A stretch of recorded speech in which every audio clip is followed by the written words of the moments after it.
आज से पहले नरेंद्र मोदी ने कितने सारे ऐसे वादे किए हैं जो खरे नहीं उतरे। आज ये इस्तीफा देते हैं, लेकिन उन 22 विद्यार्थियों के लिए क्या जंतर मंतर पे बर्बरता पूर्वक बच्चों को पीटा है, उनके ऊपर लाठीचार्ज किया है। लेकिन मैं कहता हूँ कि ये लड़ाई अटक से लेकर के कटक तक चलेगी, राजस्थान से लेकर के दिल्ली तक चलेगी, सड़कें गर्म रहेगी। धर्मेंद्र प्रधान ने इस्तीफा दे दिया, ये बड़ी खबर है। उसके बाद के अंदर तमाम जो सारे विद्यार्थी थे या छात्र थे, उनके अंदर खुशी की लहर है। आज हमारे साथ में आप सर, आपका नाम? अमरदीप परिहार। सर, आप इस खुशी को कैसे देखते हो कि धर्मेंद्र प्रधान ने इस्तीफा दे दिया? देखो, धर्मेंद्र प्रधान ने इस्तीफा दिया है, ये एक ऐसा फैसला है जो जनता के प्रेशर में आकर के लिया।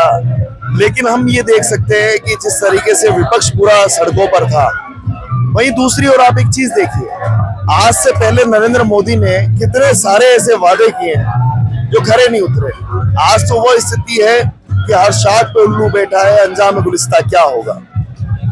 इनका जो पेड़ बना रखा है ना, उस पे हर पे देखोगे कहीं पे चोर है, कहीं पे चंदा चोरी करने वाला है, कहीं पर वोट चोरी करने वाला है, इलेक्शन कमीशन को इन्होंने खरीद लिया। आज ये इस्तीफा देते हैं, लेकिन उन 22 विद्यार्थियों के लिए क्या हमारी आज भी मांग है कि उनको 1-1 करोड़ रुपए का मुआवजा दिया जाए।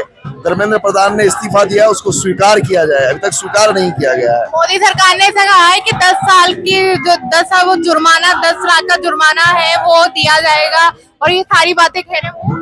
कितना जुर्माना आज से इकट्ठा किया गया है, आंकड़े हैं आपके पास में? किस तरीके से ये लोग सत्ता के अंदर आए, ये लोग जो सत्ता के अंदर राम मंदिर का नाम लेकर के आते हैं, आज राम मंदिर का चंदा चोरी करके खा जाते हैं, डकार तक नहीं मारते, अपने दफ्तर बनाते हैं। वहीं दूसरी तरफ देखिए आप, ये स्टूडेंटों के नाम पे 22 विद्यार्थियों ने अपनी जान दी है, उसके बावजूद इस्तीफा लेने से पहले इन्होंने जंतर मंतर पे बर्बरता पूर्वक बच्चों को पीटा है, उनके ऊपर लाठीचार्ज किया है।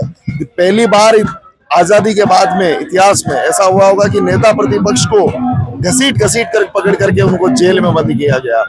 यहाँ पर हम ये कह सकते हैं कि तानाशाही रवैया है, जनता के सामने इनको झुकना होगा। ये लड़ाई लंबी है, ये लड़ाई अभी भी जारी रहेगी। ये केवल और केवल आज तो इन्होंने धर्मेंद्र प्रधान का इस्तीफा दिया, हम देश के प्रधानमंत्री का इस्तीफा दिया। क्या लगता है कि जो शिक्षा नीति है वो बदल पाएगी धर्मेंद्र प्रधान के इस्तीफे के बाद?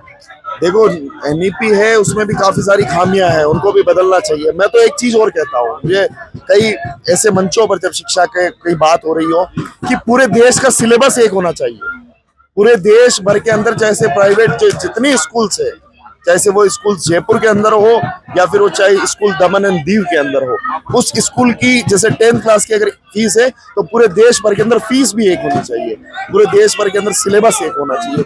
ये भी लड़ाई हम लंबी लड़ेंगे। क्या लगता है राजस्थान में भी बदलाव होगा? जैसे शिक्षा मंत्री धर्मेंद्र प्रधान ने इस्तीफा दे दिया है, राजस्थान के अंदर भी कहीं ना कहीं शिक्षा नीति को लेकर बहुत सारे है, तो क्या मंत्री पद से हटाएंगे या कोई नया रूल लेकर आएंगे? 1 लाख से अधिक स्कूल बंद किए गए सरकारी, आपको पता है किस तरीके से सरकारी तंत्र को खत्म कर रहे हैं। आप ये देखोगे कि बीजेपी के जो नेता है वो कॉर्पोरेट की नीति पर चलते हैं। आज सबसे ज्यादा कॉलेज इंस्टीट्यूट इनके हैं, आप देखोगे बड़ी बड़ी स्कूलें इनकी है।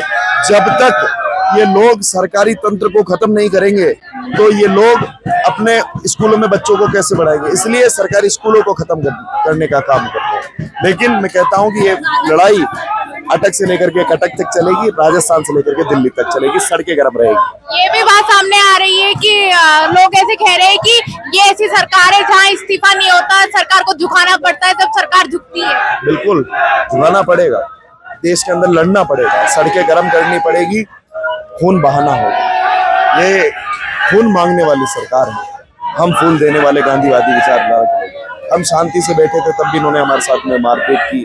हमारी बहन बेटियों, मैंने कई दृश्य ऐसे देखे कि बहन बेटियों के साथ में उन्होंने काफी गलत किया, कहीं लाठियां मार रहे हैं, कहीं कपड़े उतार रहे हैं, कहीं उनके प्राइवेट पार्ट्स पे मतलब हाथ लगा रहे हैं। बड़ा गंदा है ये। ऐसा आजादी के आंदोलनों में अंग्रेजों ने भी इतनी कठोरता से नहीं किया होगा। लेकिन ये सब देखने को मिला भाजपा की सरकार में।